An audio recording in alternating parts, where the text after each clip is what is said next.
بسم الله الرحمن الرحيم. بسم الله الرحمن الرحیم الحمد للہ وکفا والصلاة والسلام علی من لا نبی بعد اما بعد. عزیز طلبہ، آج کتاب الہدایہ جز 40 کا سبق نمبر 294 ہیں، اور اس سبق میں مثل جنس دعوی احدہما الملک المطلق والآخر الملک المقید بسبب لا يتکرر کے متعلق بات کریں گے. اور انشاءاللہ کتاب کی عبارت وَلَوْ أَقَامَ أَحَدُهُمَا الْبَيِّنَةَ عَلَى الْمِلْكِ الْمُطْلَقِ سے لے کر ثُمَّ ادَّعَ الشِّرَاءَ مِنْهُ تک ہوگی. آتے ہیں کتاب کی عبارت کی طرف. قال وَلَوْ أَقَامَ أَحَدُهُمَا الْبَيِّنَةَ عَلَى الْمِلْكِ الْمُطْلَقِ وَالْآخَرُ عَلَى النِّتَاجِ فَصَاحِبُ النِّتَاجِ أَوْلَى أَيُّهُمَا كَانَ. اور اگر دونوں میں سے ایک نے ملک مطلق پر بینہ قائم کیا اور دوسرے نے نتاج پر، تو صاحب النتاج مقدم ہوگا، دونوں میں سے کوئی بھی ہو. لأن بینتہ قامت علی اولیت الملک، اس لیے کہ اس کا بینہ اولیت ملک پر قائم ہوا ہے. فلا یثبت الملک للآخر الا بالتلقی من جہتہ، تو دوسرے کی ملکیت ثابت نہیں ہوگی مگر اس کی طرف سے حاصل کرنے پر. وَكَذَا إِذَا كَانَتِ الدَّعْوَى بَيْنَ خَارِجَيْنِ، اور اسی طرح اگر دعویٰ دو غیر قابض آدمیوں کے مابین ہو تو صاحب النتاج کا بینہ اولا ہوگا، اس دلیل کی وجہ سے کہ جو ہم نے ذکر کی. قال وَلَوْ قُضِيَ بِالنِّتَاجِ لِصَاحِبِ الْيَدِ، اور اگر قابض کے لیے نتاج کا فیصلہ کیا گیا. ثُمَّ قَامَ ثَالِثٌ الْبَيِّنَةَ عَلَى النِّتَاجِ، پھر تیسرے شخص نے نتاج پر بینہ قائم کیا. يُقْضَى لَهُ، تو اس کے حق میں فیصلہ کیا جائے گا. إِلَّا أَن يُعِيدَهَا ذُو الْيَدِ، مگر یہ کہ قابض دوبارہ بینہ پیش کریں. لأن الثالث لم يصر مقضيا عليه بتلك القضية، اس لیے کہ تیسرا شخص اس فیصلے سے مقضی علیہ نہیں بنا ہے. قال ولو اقام احدهما البينة على الملك المطلق، اس عبارت میں یہ مسئلہ بیان کر رہے ہیں کہ دو آدمیوں نے ایک چیز کی ملکیت کا دعویٰ کیا اور ہر ایک نے بینہ قائم کیا، لیکن دونوں میں سے ایک نے ملک مطلق پر بینہ قائم کیا، یعنی سبب ملک بیان نہیں کیا، اور دوسرے نے نتاج پر مثلا یہ کہا کہ جو جانور ہے یہ میرا ہے اور میرے اس فلاں جانور سے پیدا ہوا ہے، یہ غلام ہے یہ میرا ہے اور میری اس باندی سے پیدا ہوا ہے. تبھی ان دونوں میں سے جو صاحب النتاج ہے، جس نے نتاج کا بینہ قائم کیا ہے، اس کے بینہ کو ترجیح دی جائے گی. لأن بینتہ قامت علی اولیت الملک، یہاں سے صاحب ہدایہ دلیل ذکر کر رہے ہیں کہ جس شخص نے نتاج پر بینہ قائم کیا ہے تو اس کے بینہ سے اس کے لیے پہلی ملکیت ثابت ہوئی، لہٰذا دوسرے مدعی کو اسی سے ملکیت حاصل کرنی ہوگی. یعنی جس نے ملک مطلق پر بینہ قائم کیا ہے وہ اسی سے ملکیت حاصل کرے گا، جیسا کہ ہم نے اصول میں بیان کیا ہے کہ ملک صاحب ملک سے حاصل کیا جا سکتا ہے، اور جس نے ملک مطلق پر بینہ قائم کیا ہے اس نے سبب ملک کی کوئی وضاحت نہیں کی ہے، کیونکہ ملک مطلق ہوتا ہی وہی ہے کہ جس میں سبب ملک کا اظہار نہ کیا جائے، لہٰذا نہ تو اس کا دعویٰ قابل اعتبار ہے اور نہ ہی اس کا بینہ. تو صاحب النتاج کے بینہ کو ترجیح دی جائے گی اور اس کے حق میں فیصلہ کیا جائے گا. وَكَذَا إِذَا كَانَتِ الدَّعْوَى بَيْنَ خَارِجَيْنِ، اور اسی طرح اگر دعویٰ دو غیر قابض آدمیوں کے مابین ہو، ایک نے نتاج پر بینہ قائم کیا اور دوسرے نے ملک مطلق پر، تو صاحب النتاج مقدم ہوگا، اس لیے کہ اس کے بینہ سے اس کے لیے پہلی ملکیت ثابت ہوتی ہے، دوسرا اسی سے ملکیت حاصل کرے گا، اور حالانکہ اس نے سبب ملک بیان نہیں کیا ہے، لہٰذا اس کا تو نہ دعویٰ معتبر ہوگا اور نہ ہی بینہ قابل اعتبار ہوگا، اور صاحب نتاج کے حق میں فیصلہ کیا جائے گا. قال ولو قضي بالنتاج لصاحب اليد، اس عبارت میں مسئلہ بیان کر رہے ہیں کہ اوپر بیان کیا گیا کہ صاحب النتاج کا بینہ اولا ہے اور اس پر قاضی صاحب فیصلہ کریں گے. تبھی قاضی صاحب نے اس بینہ کی بنیاد پر فیصلہ کیا. فیصلہ کرنے کے بعد تیسرا شخص آ کر کہتا ہے کہ یہ جو غلام ہے یہ میرا ہے اور میری باندی سے پیدا ہوا ہے، اور اس پر بینہ قائم کیا. تبھی دو صورتیں ہیں، ایک تو یہ ہے کہ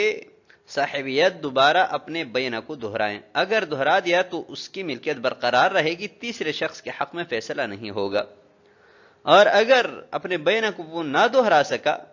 تو تیسرے شخص کے حق میں فیصلہ کر دیا جائے گا. لأن الثالث لم يصر مقضيا عليه بتلك القضية، پہلے ہم نے ایک اصل بیان کیا تھا کہ من صار مقضیا علیہ فی حادثۃ لم یصیر مقضیا لہ فی تلک الحادثہ، کسی معاملہ میں ایک شخص کے خلاف فیصلہ ہوا تو اسی معاملہ میں اس کے حق میں فیصلہ نہیں ہو سکتا۔ تو صاحب ہدایہ فرماتے ہیں کہ تیسرا جو شخص ہے ہمارے اوپر والے مسئلہ میں اس کے خلاف فیصلہ نہیں ہوا ہے، لہٰذا اگر وہ بینہ قائم کرتا ہے تو اس کے بینہ کی بنیاد پر اس کے حق میں فیصلہ ہو سکتا ہے۔ آتے ہیں اگلی عبارت کی طرف، قال وَكَذَا الْمَقْضِيُّ عَلَيْهِ بِالْمِلْكِ الْمُطْلَقِ، اور اسی طرح وہ شخص کہ جس کے خلاف ملک مطلق کی بنیاد پر فیصلہ کیا گیا ہے، اذا قام البینۃ علی النتاج تقبل بینتہ، کہ جب وہ نتاج پر بینہ قائم کرے تو اس کا بینہ قبول کیا جائے گا، وینقض القضاء، اور فیصلہ توڑا جائے گا، لأنہ بمنزلۃ النص، اس لیے کہ نص کے درجہ میں ہے، والاول بمنزلۃ الاجتہاد، اور پہلا فیصلہ اجتہاد کے درجہ میں ہے۔ ولو تلقى كل واحد منهم الملك من رجل، اور اگر دونوں میں سے ہر ایک نے کسی آدمی سے ملکیت حاصل کی، وقام البینۃ علی النتاج عنده، اور اس کے پاس نتاج پر بینہ قائم کیا، فهو بمنزلۃ اقامته علی النتاج فی ید نفسه، تو یہ اپنے قبضہ میں نتاج پر بینہ قائم کرنے کے درجہ میں ہے، لما ذکرنا، اس دلیل کی وجہ سے کہ جو ہم نے بیان کی۔ قال وكذلك النسج في الثياب التي لا تنسج الا مرة واحدة، اور یہی حکم ہے اس کپڑا کے بننے میں کہ جو ایک ہی مرتبہ بنا جاتا ہے، جیسا کہ روئی کاتنا۔ قال وكذا المقضي عليه بالملك المطلق، اس عبارت میں ذکر کردہ مسئلہ کی صورت یہ ہے کہ مثلا ایک شخص کے قبضہ میں ایک جانور ہے، اس پر زید نے ملک مطلق کا دعویٰ کیا، یعنی سبب ملک ذکر کیے بغیر ملکیت کا دعویٰ کیا کہ یہ جانور میرا ہے، اور اپنے دعوے کو بینہ سے مبرہن کیا، تو قاضی صاحب نے اس کے بینہ کی بنیاد پر اس کے حق میں فیصلہ کیا اور وہ جانور اس کو دے دیا، تو زید مقضی لہو ہے، اس کے حق میں فیصلہ ہوا ہے، اور وہ جو قابض تھا وہ مقضی علیہ ہے، اس کے خلاف فیصلہ ہوا ہے اور ملک مطلق کی بنیاد پر ہوا ہے۔ ابھی اگر یہ قابض نتاج پر بینہ قائم کرے تو اس کا بینہ قبول کیا جائے گا، اگرچہ وہ مقضی علیہ ہے، اور قاضی صاحب کا جو پہلے فیصلہ ہوا تھا زید کے حق میں وہ فیصلہ توڑ دیا جائے گا، لأنہ بمنزلۃ النص۔ یہاں سے صاحب ہدایہ وجہ بیان فرما رہے ہیں کہ نتاج پر پیش کردہ بینہ کی بنیاد پر جو فیصلہ ہوا ہے وہ نص کے درجہ میں ہے، اس لیے کہ وہ قطعی طور پر اولیت ملک پر دلالت کرتا ہے، اور ملک مطلق پر پیش کردہ بینہ کی بنیاد پر جو فیصلہ ہوا ہے وہ اجتہاد کے درجہ میں ہے، اور نص اقوی ہے بنسبت اجتہاد کے، اور ضابطہ یہ ہے کہ جب اقوی اور اضعاف کا تعارض ہو تو اقوی کو ترجیح دی جاتی ہے، لہٰذا نص کی وجہ سے یعنی وہ فیصلہ کہ جو نتاج پر پیش کردہ بینہ کی بنیاد پر ہوا ہے اس کو ترجیح دے دیں گے اور اس کی وجہ سے دوسرے فیصلے کو توڑ دیں گے۔ وَلَوْ تَلَقَّى كُلُّ وَاحِدٍ مِّنْهُمَا الْمِلْكَ مِن رَجُلٍ، اور اگر خارجی اور قابض دونوں نے مثلا زید سے تلقی ملک کا دعویٰ کیا اور ملک مطلق پر بینہ قائم کیا، اور پھر قابض نے زید کے پاس نتاج پر بینہ قائم کیا، تو یہ ایسا ہے جیسا کہ اپنے پاس نتاج پر بینہ قائم کیا ہو، یعنی اگر اس کے اپنے قبضے میں وہ جانور ہو اور وہ نتاج پر بینہ قائم کرے تو اس کے حق میں فیصلہ ہوتا ہے، ایسی جب زید کے پاس نتاج پر بینہ قائم کیا تو اس کے حق میں فیصلہ ہوگا، اس لیے کہ نتاج پر جو بینہ پیش کیا گیا ہے وہ نص کے درجہ میں ہے۔ قال وكذلك النسج في الثياب التي لا تنسج الا مره واحده، یہاں سے یہ مسئلہ بیان کر رہے ہیں کہ ہر وہ چیز کہ جو ایک ہی مرتبہ بنائی جا سکتی ہے، مثلا کاٹن کا کپڑا ہے، تو کاٹن کے کپڑے کے بارے میں خارج نے دعویٰ کیا کہ یہ کپڑا میرا ہے اور میں نے اپنے پاس یہ بنا تھا، اور قابض نے بھی یہی دعویٰ کیا کہ میرا ہے اور میں نے اپنے پاس بنا ہے، تو جو قابض ہے اس کا بینہ اولا ہوگا۔ آتے ہیں اگلی عبارت کی طرف، قال وكذلك كل سبب في الملك لا يتكرر، اور یہی حکم ملکیت میں ہر اس سبب کا ہے کہ جو متکرر نہیں ہوتا، لأنه في معنى النتاج، اس لیے کہ وہ نتاج کے معنی میں ہے، كحلب اللبن واتخاذ الجبن واللبد والمرعزة وجز الصوف، جیسا کہ دودھ نکالنا، پنیر اور نیمدہ بنانا، بیڑ اور بکری کے بال کاٹنا اور اون کاٹنا۔ وَإِنْ كَانَ يَتَكَرَّرُ، اور اگر وہ سبب متکرر ہوتا ہے، قُضِيَ بِهِ لِلْخَارِجِ، تو اس پر خارج کے لیے فیصلہ کیا جائے گا، بِمَنزِلَةِ الْمِلْكِ الْمُطْلَقِ، ملک مطلق کی طرح، وَهُوَ مِثْلُ الْخَزِّ وَالْبِنَاءِ وَالْغَرْسِ وَزِرَاعَةِ الْحِنطَةِ وَالْحُبُوبِ، جیسا کہ ریشم بنانا، عمارت بنانا، درخت اگانا، گندم اور غلوں کی زراعت۔ فَإِنْ أَشْكَلَ يُرْجَعُ إِلَىٰ أَهْلِ الْخِبْرَةِ لِأَنَّهُمْ أَعْرَفُوا بِهِ، پس اگر معاملہ مشتبہ ہو جائے تو تجربہ کار لوگوں کی طرف رجوع کیا جائے گا، اس لیے کہ وہ اس سے زیادہ باخبر ہیں۔ فَإِنْ أَشْكَلَ عَلَيْهِمْ قُضِيَ بِهِ لِلْخَارِجِ،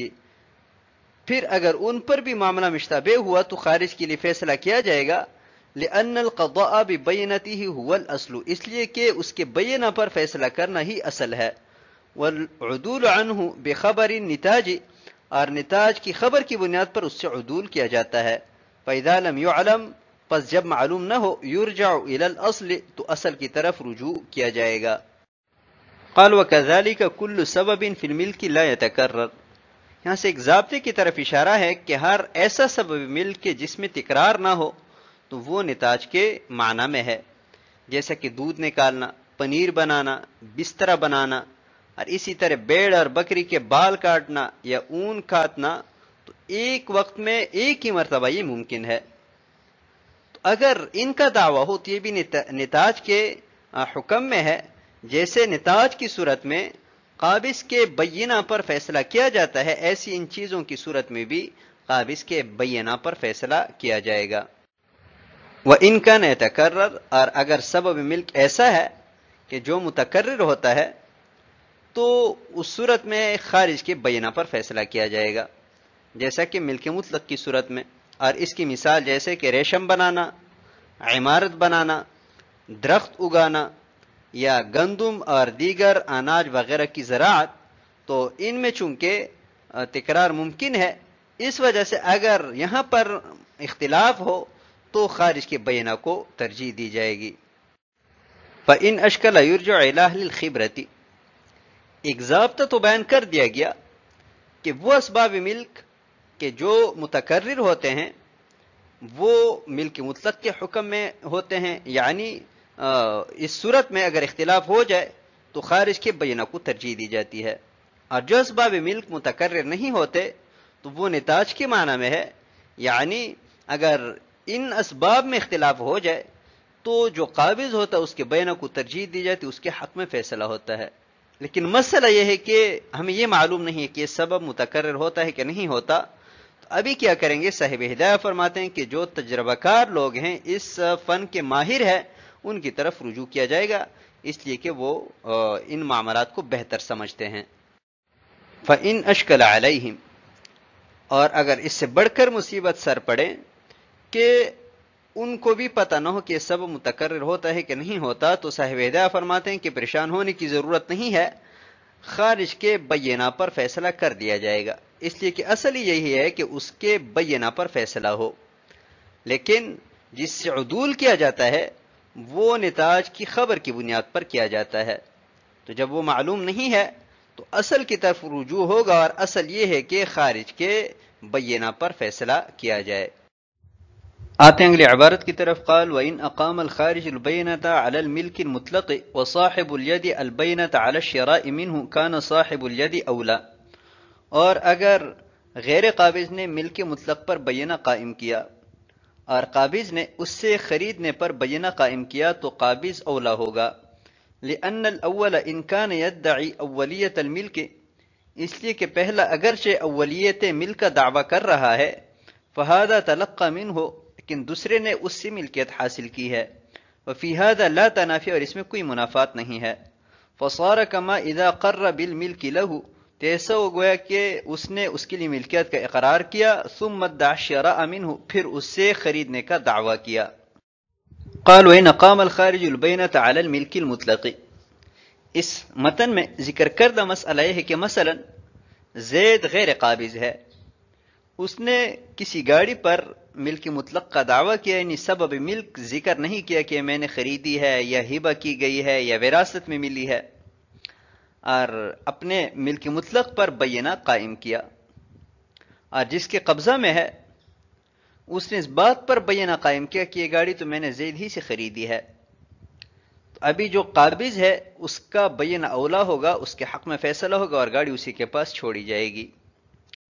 لأن الأول إن كان يدعي أولية الملك، یہاں سے دلیل ذکر کر رہے ہیں کہ زید اگرچہ ولیت ملک کا دعویٰ کر رہا ہے، اس نے بینہ پیش کیا کہ میں اس کا مالک ہوں ملک مطلق پر، تو اس سے اگرچہ ثابت ہوتا ہے کہ پہلا مالک وہی ہے، لیکن دوسرا جو ہے قابض، وہ اسی سے تلقی ملک کا مدعی ہے کہ میں نے زید ہی سے یہ گاڑی خریدی ہے یا زید ہی سے میں نے ملکیت حاصل کی ہے، اور ان دونوں کے بعد میں کوئی منافات نہیں ہے، لہذا قابض کے حق میں فیصلہ کیا جائے گا۔ فصار کما اذا قر بالملک لہ، یہ ایسا ہے گویا کہ قابض نے پہلے زید کے لیے ملکیت کا اقرار کیا کہ یہ گاڑی زید کی ہے، اور پھر دعویٰ کیا کہ میں نے زید سے خریدی ہے، اور اس پر بینہ قائم کیا۔ تو جیسے اس صورت میں مدعی شراء کے بینہ پر فیصلہ کیا جاتا ہے، ایسی ہمارے اس ذکر کردہ مسئلہ میں بھی قابض کے حق میں فیصلہ کیا جائے گا۔ قال وَإِنْ أَقَامَ كُلُّ وَاحِدٍ مِّنْهُمَ الْبَيْنَةَ عَلَى الشِّرَاءِ، یہ مسئلہ چونکہ تفصیلی ہے اس لیے اس پر انشاءاللہ آنے والے درس میں بات کریں گے، تو آج کے سبق کو ہم اسی پر ختم کرتے ہیں۔ والسلام علیکم ورحمۃ اللہ وبرکاتہ۔